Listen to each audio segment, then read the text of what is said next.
வணக்கம் எல்லாருக்கும். நம்ம வீட்டு இட்லி, தோசை, சாம்பார் இதெல்லாம் நம்ம இதயத்துக்கு எவ்ளோ நல்லதுன்னு என்னைக்காவது யோசிச்சிருக்கீங்களா? வாங்க, நம்ம பாரம்பரிய உணவுகள்ல மறைஞ்சிருக்கிற ஆரோக்கிய ரகசியங்களை இன்னைக்கு நாம ஒன்னா சேர்ந்து தெரிஞ்சுக்கலாம். இது ஒரு சூப்பரான கேள்வி இல்லையா? நம்ம பாட்டி, அம்மா செஞ்சு கொடுத்த சாப்பாடு, அது வெறும் வயிற நிரப்புறதுக்கு மட்டும்தானா? இல்ல அதுவே ஒரு மருந்தா? நவீன காலத்துல நாம செய்யற சில தவறுகள் இந்த அருமையான சமன்பாட்டை கெடுக்குது. அது என்னன்னு பார்க்கலாம் வாங்க. ஆமாங்க, இதுல எந்த சந்தேகமும் வேணாம். இது 100க்கு 100 உண்மை. நம்ம தென்னிந்திய சாப்பாடு இருக்கு, அது உலகத்திலேயே இளையத்துக்கு ரொம்ப ஆரோக்கியமான உணவு முறைகள்ல ஒண்ணுன்னு பல ஆய்வுகள் சொல்லுது. நம்ம சமையல்ல இருக்கிற ஒவ்வொரு பொருளுமே இயற்கையாவே நம்ம இதயத்தை பாதுகாக்கிற ஒரு கவசம் மாதிரிதான். சரி, அப்ப நம்ம கிச்சனுக்குள்ளேயே ஒளிஞ்சுகிட்டு இருக்கிற சில சூப்பர் ஹீரோக்களை மறுபடியும் பார்க்கலாமா? நாம ஒருவேளை மறந்திருக்கலாம், ஆனா ரொம்ப சக்தி வாய்ந்த நம்ம உணவுகளை மறுபடியும் நம்ம தட்டுக்கு கொண்டு வர வேண்டிய நேரம் இது. முதல்ல வர்றது யாரு தெரியுமா? நம்ம இட்லி, தோசை, மோர் இதெல்லாம் வெறும் டிஃபன் ஐட்டம்ஸ் இல்லைங்க.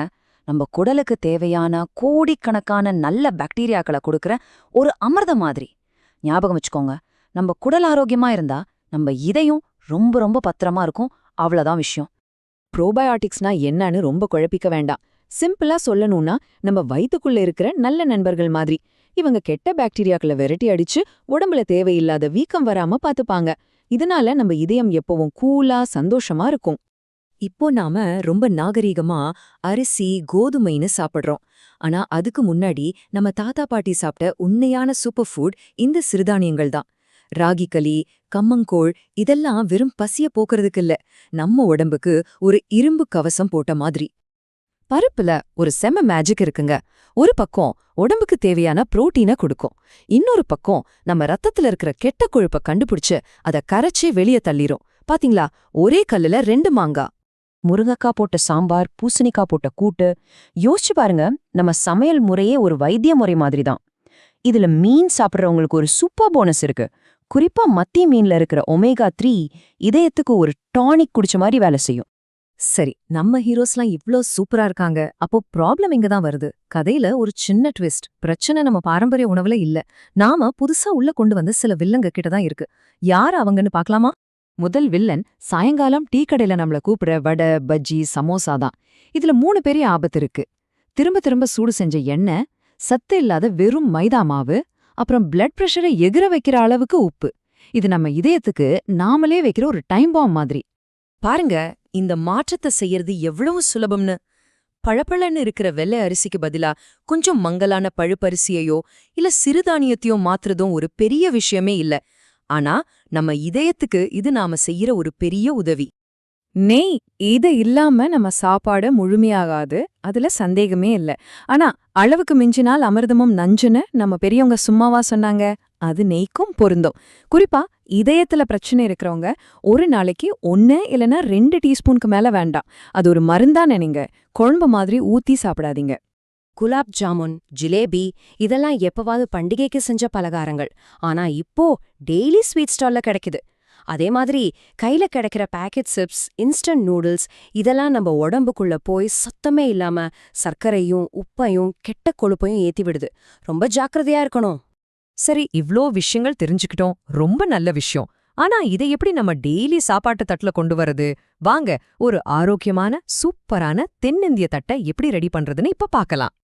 இந்த டேபிள் பாருங்க, ரொம்ப சிம்பிளா எல்லாத்தையும் சொல்லுது. எதை தாராளமா சாப்பிடலாம், எதை தள்ளி வைக்கணும்னு தெளிவா புரியுது. வேணும்னா ஒரு ஸ்கிரீன்ஷாட் எடுத்து வச்சுக்கோங்க, அடுத்த தடவை கடைக்கு போகும்போது கண்டிப்பா உதவியா இருக்கும். பாத்தீங்களா, ஒரு நாள் முழுக்க சாப்பிடுறதுக்கு எவ்வளவு சுவையான ஆரோக்கியமான ஆப்ஷன்ஸ் இருக்குன்னு. இதுல எதுவுமே கஷ்டப்பட்டு செய்ய வேண்டிய உணவில்ல, நாம தினமும் சாப்பிடுறதுதான். ஆனா சின்ன சின்ன புத்திசாலித்தனமான மாற்றங்களோட. ஓகே, இந்த நல்ல பழக்கங்களை 1 நாள் 2 நாள் செஞ்சுட்டு விட்டுறாம எப்படி நம்ம லைஃப் ஸ்டைலோட ஒரு பகுதியா மாத்துறது, அதுக்கான சில சிம்பிள் டிப்ஸ் இதோ வரப்போகுது. இவ்ளோ நேரம் நாம பேசினதோட மொத்த சாராம்சமும் இந்த ஸ்லைட்ல இருக்கு. செய்ய வேண்டிய 4 முக்கியமான விஷயம், செய்யவே கூடாத 4 விஷயம். இதை மட்டும் நம்ம மனசுல வச்சுக்கிட்டாலே போதும், நம்ம இதயம் நமக்கு ரொம்ப நன்றி சொல்லும். பாருங்க, யாரும் ஒரே நாள்ல எல்லாத்தையும் மாத்திட முடியாது. அதனால மெதுவா தொடங்குங்க. ஒரு நேர சாப்பாட்ட முதல்ல மாத்துங்க. தோசைக்கு எண்ணெய குறைச்சு பாருங்க. சாம்பார்ல இன்னும் கொஞ்சம் காய்கறி சேருங்க. எல்லாத்துக்கும் மேல முடிஞ்ச வரைக்கும் வீட்ல சமைச்சு சாப்பிடுங்க. அப்போ கண்ட்ரோல் நம்ம கையில இருக்கும். அப்போ கடைசியா நம்ம புரிஞ்சுக்க வேண்டியது இதுதாங்க.